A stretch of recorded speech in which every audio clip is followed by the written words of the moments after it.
বিসমিল্লাহির রহমানির রহিম। ভাই ও বোনেরা যে যেখান থেকে আমাকে দেখছেন এবং শুনছেন, আপনাদের সবাইকে আমার সালাম, আসসালামু আলাইকুম। আশা করি আপনারা ভালো আছেন, আমিও ভালো আছি।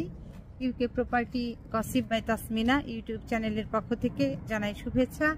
আজ জুলাই মাসের 25 তারিখ শুক্রবার 2025।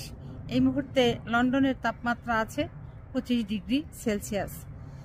তো যা হোক, এখন আপনাদের সাথে আসলে যে বিষয়টি নিয়ে কথা বলতে চাচ্ছি সেটি একটি দুঃখজনক ঘটনা ঘটে গেছে বাংলাদেশের মাদারীপুরে। এই মাদারীপুরে গতকাল 28 বছর বয়সী একজন বোন, যার নাম অন্তরা, তিনি আসলে ইটালি প্রবাসী। ইটালিতে তিনি থাকেন, বসবাস করেন। তবে গত 2 মাস আগে তিনি বাংলাদেশে এসেছেন। তো এই সময়ে তার শরীরে কিছুটা, বিশেষ করে কোমরে প্রচণ্ড রকমের ব্যথা অনুভব করেন। ব্যথা অনুভব করবার পর তিনি ডাক্তারের শরণাপন্ন হন। ডাক্তার আবার তাকে জরুরি ভিত্তিতে কোমরের একটি এক্সরে লিখে দিয়েছেন, যে এক্সরে করিয়ে নিয়ে আসেন। এক্সরে রিপোর্ট দেখে এরপর বোঝা যাবে আসলে আপনার ওখানে কি হয়েছে, এরপর চিকিৎসা দেওয়া হবে। তো তিনি যথারীতি ওই মাদারীপুরে একটি ওই যে ল্যাব আছে সেখানে যান এক্সরের জন্য। সেখানে টাকা পয়সা জমা দেন এবং এক্সরে করবার জন্য তিনি ওই এক্সরের যে রুম থাকে সেখানেও ঢুকে পড়েন। ঢুকে পড়বার পর যখন এক্সরেটা শুরু হবে, ওই সময় একেবারে উপর থেকে এক্সরের যে যন্ত্রপাতি যা যা আছে সব ভেঙে চুরে এই 28 বছর বয়সী বোন অন্তরার উপরে পড়ে যায়। এবং এতে করে এক্সরে মেশিনের তো আসলে অনেক ওজন, উপরের যে টিউব লাইট টাইট যা আছে সব ভেঙে চুরে তার উপরে পড়ে। শুধু তার উপরেই নয়, ওখানে যারা এক্সরে করবে, যারা টেকনিশিয়ান, তাদের উপরেও পড়ে যায়। অন্তরার ঘাড়ে প্রচণ্ড রকমের আঘাত লাগে, তিনি আহত হন। এবং আরও যে এক্সরে টেকনিশিয়ান, তাদের একজনের কপাল এবং মাথা এক্সরে মেশিন করে চরমভাবে জখম হয়ে যায়। তো অন্তরার সাথে ছিল তার আপন খালাতো বোন। তিনি আবার ফোন করে তাদের আত্মীয় স্বজন যে যেখানে আছে তাদেরকে বিষয়টি অবগত করে যে এরকম এক্সরে করতে এসে অন্তরা তো আহত হয়ে গেছে, এক্সরে মেশিন সব ভেঙে চুরে ওর উপরে পড়েছে। খবর পেয়ে ঘটনাস্থলে তার আত্মীয় স্বজন যে যেখানে ছিল সবাই ছুটে চলে আসে, আসাটাই স্বাভাবিক।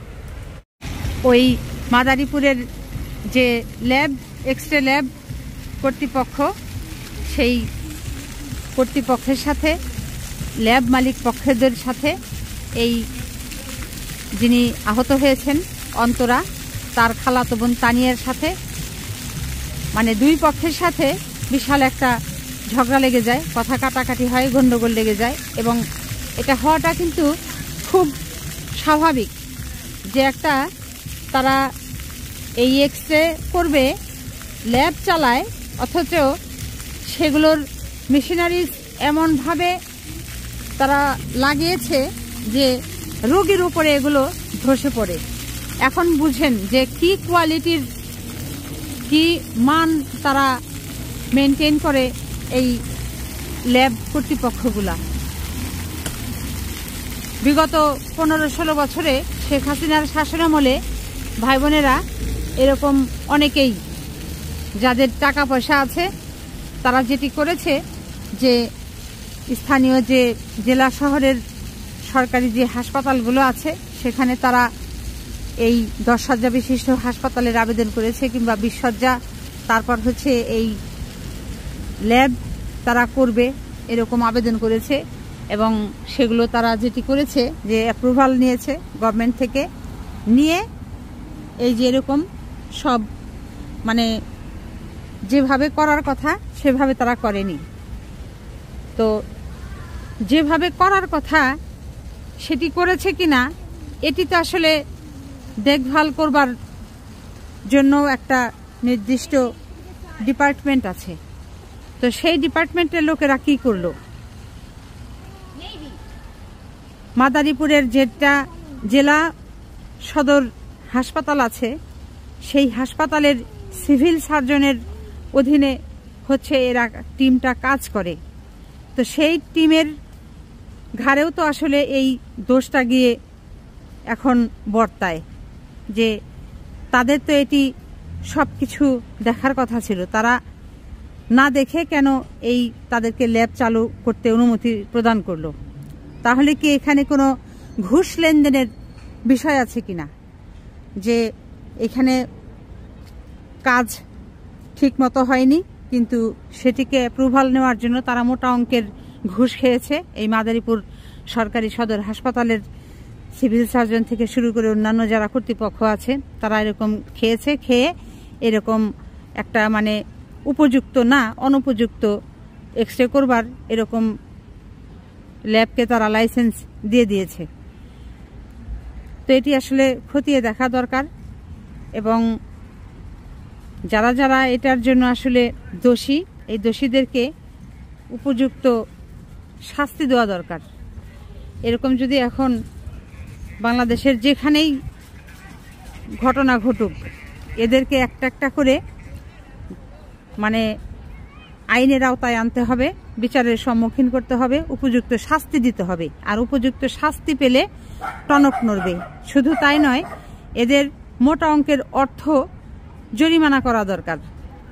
অর্থের জরিমানাটা এমন একটা শাস্তি যে ওটা মানুষ দ্বিতীয়বার করতে ভয় পায়। কাউকে যদি শারীরিকভাবে আঘাত করেন, ওটা সে কিন্তু ভুলে যায়, যখন তার শরীরের ক্ষতটা সেরে যায় তখন ওই আঘাতটা ভুলে যায়। কিন্তু এই যে টাকার যে আঘাত, এটি যদি জরিমানা করে দেন যে অপরাধ তোমাদের করেছ এই জন্য তোমাদের এখন 1 কোটি টাকা জরিমানা, এটা ধরে দেন, দেখবেন যে সারা জীবনের জন্য জাত হয়ে যাবে। আর ওটি শুনে আর অন্যান্য যারা আছে এরকম এই এক্সরে মেশিন দিয়ে ল্যাব তৈরি করছে, তারপর প্যাথোলজি তৈরি করছে, তারাও জাত হয়ে যাবে। সব কিছুর ভেতরেই একটা নিয়ম শৃঙ্খলা চলে আসবে, সিস্টেম চলে আসবে।